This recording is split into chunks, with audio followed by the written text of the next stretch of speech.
Sadman net বিডির পক্ষ থেকে সবাইকে স্বাগতম। আশা করি সবাই ভালো আছেন ও সুস্থ আছেন। যারা নতুন ভোটার হতে চাচ্ছেন বা এখনও নতুন ভোটার হননি, কিভাবে নতুন ভোটার হবেন এবং কখন হালনাগাদের ছবি তুলবে এবং কিভাবে হালনাগাদের প্রক্রিয়া দিন কার্যক্রম শুরু করবে সেই বিষয় নিয়ে থাকছে আজকের মূল ভিডিও। তাই আপনারা ভিডিওটি না টানে সম্পূর্ণ ভিডিওটি দেখার অনুরোধ রইল গাইস। আসলে এখনও যে নতুন ভোটার হতে চাচ্ছি বা হালনাগাদ যে কার্যক্রম শুরু হবে, কিন্তু হালনাগাদের হওয়ার ক্ষেত্রে আগে যে বাড়ি বাড়ি গিয়ে কিন্তু ভোটার তালিকা হালনাগাদ করবে। আর যখনই আমরা হালনাগাদ করতে যাব তখন কিন্তু প্রয়োজনীয় আমাদের যে জন্ম নিবন্ধন সনদ, তারপর হলো বাপ মায়ের এনআইডি কার্ড, যদি আমাদের সার্টিফিকেট থাকে সেটি অবশ্যই প্রয়োজন। সেক্ষেত্রে দিয়ে আমরা কিন্তু আমাদের যে এনআইডির আবেদন বা হালনাগাদটি কিন্তু আমরা করতে পারবো। যখন নির্বাচন কমিশন ইসি থেকে আমাদের বাড়ি গিয়ে লোক পাঠাবে এটি হালনাগাদ করার জন্য, তখনই কিন্তু আমরা এটির ছবি তুলতে পারবো। সেই বিষয় নিয়ে থাকছে আজকের মূল ভিডিও। তাই ভিডিওটি না টেনে সম্পূর্ণ ভিডিওটি দেখার অনুরোধ রইল গাইস। তাই আমরা চলে যাচ্ছি আমাদের মূল ভিডিওয়ে। খুব শীঘ্রই এই নতুন ভোটারের হালনাগাদ কার্যক্রম শুরু হবে। তাই আমরা যেখানে আসি কিন্তু আমরা আমাদের ইউনিয়নে এসে কিন্তু আমরা আমাদের যে ওয়ার্ড ভিত্তিক কিন্তু এই ছবি তুলবে, সেই সময় কিন্তু আমরা নতুন ভোটারের ছবি তুলতে পারবো। আরও কি বলা হয়েছে আমি জানিয়ে দিচ্ছি। নতুন নির্বাচন কমিশন ইসি বাড়ি বাড়ি গিয়ে তথ্য হালনাগাদ গ্রহণের মাধ্যমে ভোটার তালিকা হালনাগাদের পরিকল্পনা করেছে। এর লক্ষ্যে ইসি সচিবালয়ে একটি কার্যকর ওয়ার্কিং যে তৈরি নির্দেশনা দেওয়া হয়েছে। চূড়ান্ত সিদ্ধান্ত গ্রহণে শীঘ্রই কমিশন সভা অনুষ্ঠিত হবে। যদিও সবাই নির্ধারিত দিন এখনও ঠিক, আসলে কখন এই ছবি তুলবে বা কী কারণ কী সমস্যা সেটি কিন্তু তারা এখনও ঠিক করেনি। আসলে কোন সময় তারা অবশ্যই খুব দ্রুত সময়ের ভিতর, তাহলে যারা এনআইডি হালনাগাদ চলছে বা হালনাগাদ বাড়ি বাড়ি গিয়ে করবে, খুব শীঘ্রই কিন্তু নতুন ভোটারদের ছবি তুলবে, সেই বিষয়টি কিন্তু তারা জানিয়ে দিয়েছে। ভোটার তালিকা হালনাগাদের আইনা কানুন এবং এ কার্যালয়ের পরিকল্পনা নিয়ে নির্বাচন কমিশন ইসি সচিবালয়ের নতুন কমিশনারের সঙ্গে বৈঠক সিদ্ধান্ত উপস্থাপন করে। এই সব তথ্য এবং বুধবার 7 সেপ্টেম্বর বিকেলে নির্বাচন কমিশন ভবনে এ বৈঠক অনুষ্ঠিত হয়।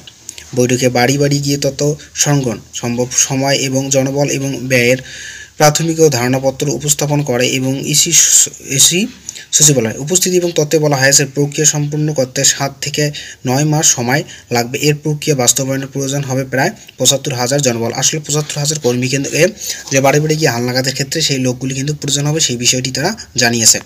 নতুন এই পরিকল্পনায় ভোটার তালিকার সঠিকতা এবং নিশ্চিত করাকে বিশেষ গুরুত্ব দেওয়া হয়েছে। বিশেষ করে ভোটার তালিকা রোহিঙ্গা কিংবা ভুয়া ভোটার হওয়ায় যে অভিযোগ রয়েছে তা যাচাইয়ের উপর জোর দিয়ে কমিশন। আসলে যেন কেউ রোহিঙ্গা বা যেন ভুয়া ভোটার হতে না পারে সেই বিষয়ে কিন্তু তারা খেয়াল রেখে কিন্তু তারা নতুন ভোটারের যে হালনাগাদ কার্যক্রম সেটি কিন্তু তারা চালু করবে। বৈঠক কমিশনের সদস্যরা আরও উল্লেখ করেছে এই উদ্যোগ ভোটার ব্যয় এবং বাড়াতে এবং নির্ধারিত প্রক্রিয়ার প্রতি মানুষের আগ্রহ এবং পুনর্বাসন এবং গুরুত্বপূর্ণ ভূমিকা রাখবে। নির্বাচন কমিশন এই পরিকল্পনা নিয়ে শীঘ্রই আরও বিস্তারিত ঘোষণা করা হবে বলে জানিয়েছে নির্বাচন কমিশন ইসি। নির্বাচন কমিশন অতিরিক্ত সচিব AK-M আলী নেওয়াজ গণমাধ্যমকে এবং জানান, প্রতি বছর 1 জানুয়ারিতে যারা 18 বছর পূর্বে হয়েছে তাদের ভোটার তালিকায় অন্তর্ভুক্ত করা হবে। এর জন্য 2 জানুয়ারি ভোটার তালিকায় খসড়া প্রকাশ করা হয়। কেউ খসড়া তালিকায় অন্তর্ভুক্ত না হলে আবেদন করার যোগ্যতা ভিত্তিতে এবং তালিকা সংযুক্ত হতে পারেন। এই প্রক্রিয়া 2 মাসের মধ্যে শেষ করতে হবে। আসলে এটা একটা প্রক্রিয়া আছে, আমরা চাইলে যদি কারো ছবি না তোলে সেটি কিন্তু 2 মাসের ভিতর তিনি ছবি তুলতে পারবে, সেই বিষয়টি তারা জানাচ্ছে। তিনি আরও জানান, বাড়ি বাড়ি গিয়ে তথ্য সংগ্রহের প্রয়োজন হলে কী ধরন প্রক্রিয়া লাগবে তা দিয়ে কমিশনের সঙ্গে আলোচনা হবে। পূর্বের অভিজ্ঞতা আবার বাড়ি বাড়ি গিয়ে ভোটার তালিকা হালনাগাদ করার পাশাপাশি একাধিক বছর এবং সংরক্ষণ পরিকল্পনা এবং বিবেচনা করবে। বাড়ি বাড়ি গিয়ে হালনাগাদ কার্যক্রম চালাতে হলে প্রয়োজনীয় বাজেট, জনবল এবং লজিস্টিক এবং সাপোর্টের বিস্তারিত পরিকল্পনা কমিশন উপস্থাপন করা হয়েছে। অতিরিক্ত সচিব জানান, আইন অনুযায়ী 1 বছরের তথ্য সংগ্রহ করা হলে এবং এবার 2 বা 3 বছরের তথ্য একত্রে নেওয়ার বিষয়েও আলোচনা করে। 1 বছরের সিদ্ধান্তটি তারা মাথায় রেখেছে, সেটি কিন্তু তারা জানিয়েছে।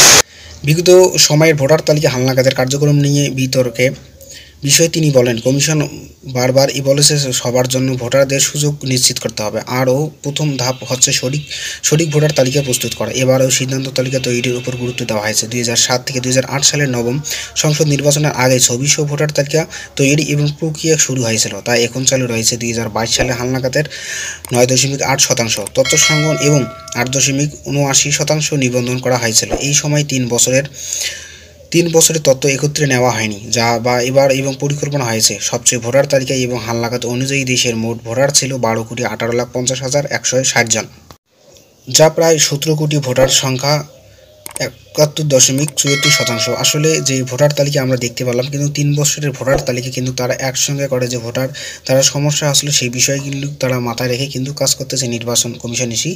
তাই তারা খুব গুরুত্বর সহিত বা নির্বাচন কমিশনার কিন্তু যে বাড়ি বাড়ি গিয়ে হালনাগাদের কার্যক্রমটি করবে সেই বিষয়টি তারা জানিয়েছে।